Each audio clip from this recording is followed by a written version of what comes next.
Dan Hausa duniya labari. Yau asali za na bincika in gane, dan bauna ta ɗaran mawasan yaro. Kun ga zaki ba kafar gaba kan daba. Na ce wa za ya rena tun asalinsa, sai wawa sai mahaukaci kundinsa.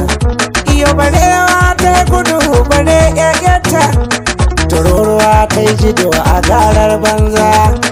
Bare yau za a jera gara yata, biri hannun malamai ike yin wargi, a hannun abba ma kuje wuya zallarta. In kaji ana kuzo ta ɓaci, watakila wani ya gama ijaka ya wabce. A ani dai ba ni shan kunurar sallah, tun daga shinkafa na ci ta ba wata illa. Ashe yau dan Hausa da labari, waƙar makarero. Ka ji mugun cizo ka taki wofi har na tuna sauro. Ko gobe mai matar aure a iya wuce goro, to amma ji ma goron a ya zarci ta zoro. To amma mun ga tuzurin ma har ya gargago, jiniyar cizon jama'a mun ban maka sauro. Ƙarshen cin daɗin namansa a haɗa ka da toro, ƙarshen abin tsoro a gurin mata ka gwada musu roro. Almajiri in yayi bara wasu sai su haɗa shi da kango. Roƙon Allah muka, Allah dafa mana, ka haɗa ni da mai ra'ayi na. Amin, amin, amin. Malam na gudun wasan gida. Kun ji kukan zaki tafiya yayyena, gashi baban kwana zanubin mai sona. Yankuna so ko ganna kwafiyo sawuna, akan masoya na zana jura zafin rana. Baba ko mai kuna zana bi sosai na gano, ga masoya na suna kirana. Rayuwata na dankawa makagina, wace yanga nuku zan yi wa masoyana, wanne girman kai zan yi wa masoyana. Na yi motoci albarkacin masoyana, na gidaje albarkacin masoyana. Na baka duniya don ganin masoyana, na yi aure a cikin ku ne masoyana. Ya Allah ilahu ya makagina, bana abin da zan yi taimakon masoyana.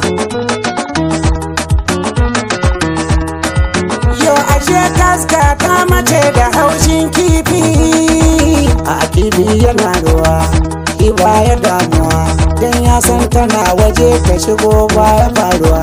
Idan ka shigo ruwan koto za ya samu, ko mai bugun ruwa kada ya kare ruwa.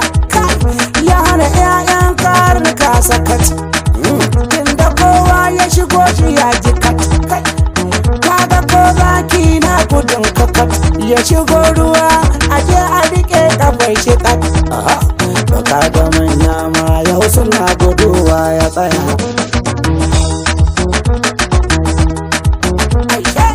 Dan Hausa mai kiɗa taken arewa ne, kutina kuna wani ko da ina kudun. Dan Hausa ba na ɗan asalina, hatin da ƙasan arewa ne asalina.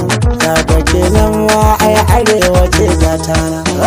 Matasa ku ji tsoron Allah, ku daina sa kawunan ku mugun aiki, addini harsunan mu ko al'ada. Na san sun hani ga mugun aiki, mai ya kawo tsakan arewa ke kidnapping. Haƙuri zan baku, roƙona da zan adena wannan aiki, su kuma manya su dinga duban haƙi.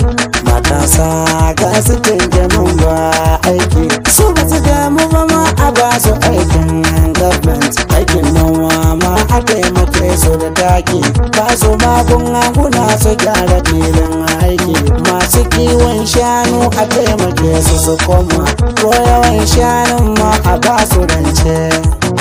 Matasa na arewa aiki su dawo a buɗe filin noma a taimakawa jama'a. Kaga in za a yi wanga to shirin ya zauna, da yawa za su daina yin wata sata. Duba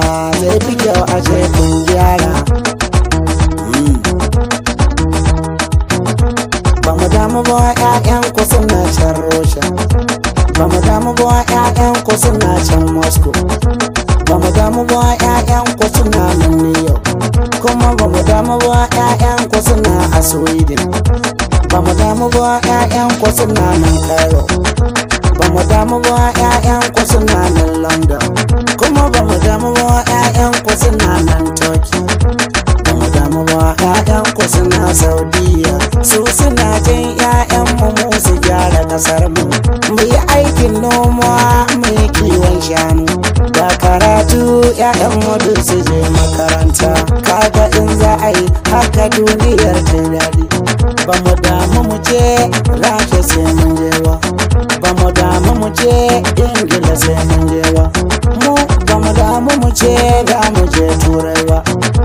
Ga magunguna a yi mana asibitoci, a gyara hanyoyin ƙauyukan mu don kai kaya, a ba matasa rantukan kuɗi da noma, a ba Fulani a gyara gunkiwansu na shanu.